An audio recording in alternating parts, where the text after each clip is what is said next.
what do you think of the skills that people should start to develop in their 20s in general to make them better human beings, more potentially open to success financially, relationship, health-wise? What are 2 or 3 things that everyone should focus on in their 20s? Well, it certainly doesn't hurt to be in good physical condition, so we can walk through it. Stop drinking too much. How do you know if you're drinking too much? You regret what you do when you're drinking. It's interfering with other important goals. It's causing you financial distress. It's getting you in trouble with your friends or your family. It's getting you in trouble with the police. Okay, so stop abusing substances if you can, right? If you see that they're hurting you. And alcohol is particularly pernicious in that regard. So, physical health. Are you in decent shape? Are you strong and coordinated? And if you're not, well, you'd be better if you were. Right. You'd feel better, you'd be more effective, you'd live longer, you'd be less sick. And you really see that mount up. Like if someone's been in shape once in their life, they age way better. And it's also a really good way of maintaining your cognitive ability. Like, you hear about those exercises that you can do online to make you smarter and keep your cognitive ability intact. Yep. Those don't work. There's no evidence that they work. People keep saying that they make you smarter, or they maintain your cognitive function. Psychologists have studied that for 50 years, hoping that one of those things will work.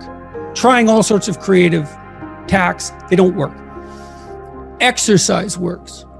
Cardiovascular and weightlifting, you start to decline in your fluid intelligence at about the age of 25. And it's a linear trend downhill, and it can accelerate as you get older. It's just like this, quite ugly. If you exercise, you stave that off. So that's really useful. Maintain your relationships and foster them. So when I look at successful people, they're really good at something. They're reliable, right? You can count on their word. They're generous, and they have a wide connection network, which becomes more and more valuable as you get older. Yeah. So it's one advantage that older people really have over younger people. They have a connection network, and a connection network is huge. Well, you could be connected to 1,000 well-connected people. Okay, that means you are connected to the entire world.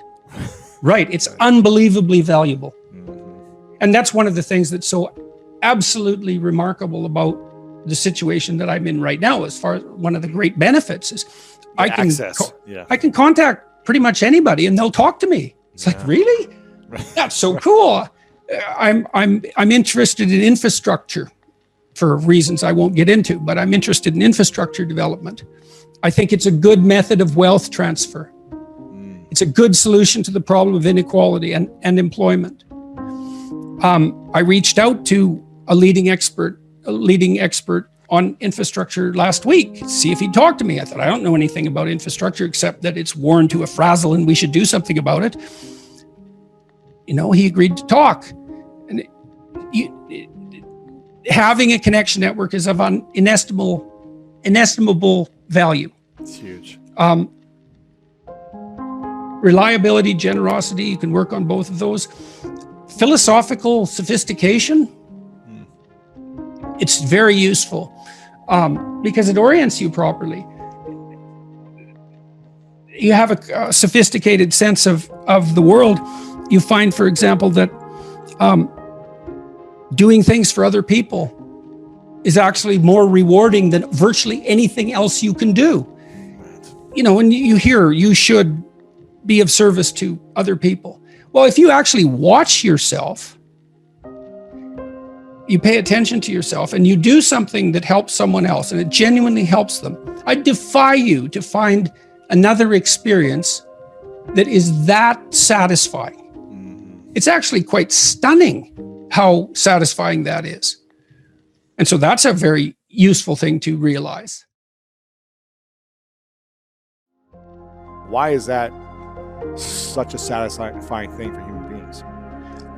There's no better strategy for There's no better life strategy. I mean, imagine, I could give you a quick sort of technical example. So imagine I take two people and I say, okay, I'm going to give you $100 and you have to give some of it to the person right beside you. And they can either agree or disagree with the split, but if they disagree, you don't get anything. Okay, so a classical economist would say that the person should take the 100, offer the person next to them $1, and the person should accept it because why not? They get $1 instead of nothing. And that's the solution. But what happens is that if you don't offer that other person something close to 50-50, they're likely to tell you to go to hell. Yes, yeah. Very. And then you think, get nothing. You get nothing too. You think, well, why would people do that? Because they just reject $50 and who cares? And the answer is, well, we don't just play one game with other people. We play a repeating game. And so imagine we did this. So imagine it's a crowd and they're all watching you. And I offer you $100 and you have to share it with the person next to you. And you say, would you like to take $70? And the person says, well, I'm not sure that's fair to you, but if it's okay, yes. But then everyone else sees that. And now they all have an opportunity to pick who they're going to play with next. Well, you're not going to get picked last, are you? Remember what you told me? You didn't want to get picked last, right? I did not. Okay, so what you did was you turned yourself into an athlete. A machine. Okay. That was always going to get first. Okay, great. So, but imagine we expand that game. Yes. And we say, you want to be the person that everyone wants to play with. Yep. Well, then all you have in your whole life is invitations to play. Well, how are you going to be that person? Be productive, straightforward, generous. Make everyone else better around you, and they're going to want to play with you. Absolutely. So there you go. And then you get to play. Yeah, exactly. Well, how is that not the best possible deal? It's clearly. See, so the if the ethical argument is put properly, it is by far the most compelling argument. It's like if you want to have everything you could possibly want and more, then be a good person. The better a person you are, the more likely that is to happen. That doesn't mean that you're completely protected against getting cut off at the knees, but there's no better strategy. That's it. And you can even think about it selfishly, and I talk about this to some degree in Beyond Order. Let's say that you want to be selfish. You think that's the best possible strategy. Why should I care about others?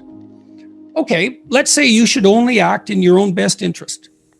Well, then it's like, well, what's your best interest? Well, what does interest mean and what does you mean? What's in your best interest? Your best interest. 3 mysteries. What's best, what's interest? Okay. Well, there's you. But you aren't just you right now. You're you, and you tomorrow, and you next week, and you next month, and you in 5 years, and you in 10 years, and you when you're a pensioner. You're a community of selves stretched across time. And so if you were enlightened and selfish, you would act in a manner that would benefit that entire community across time. And I don't think that's any different than acting on the best possible part for other people. I think they're the same problem. So I think as soon as human beings discovered the future, we were no longer singular individuals. We're instantly each a community. And then the community ethic prevails. And the community ethic is, I want to win in a way that makes you win. That's the best possible victory. Jocko was telling me when we talked this week, he's this tough character, man. You know, and he could have, and I'm not telling tales out of school here. He could have been a criminal, no problem.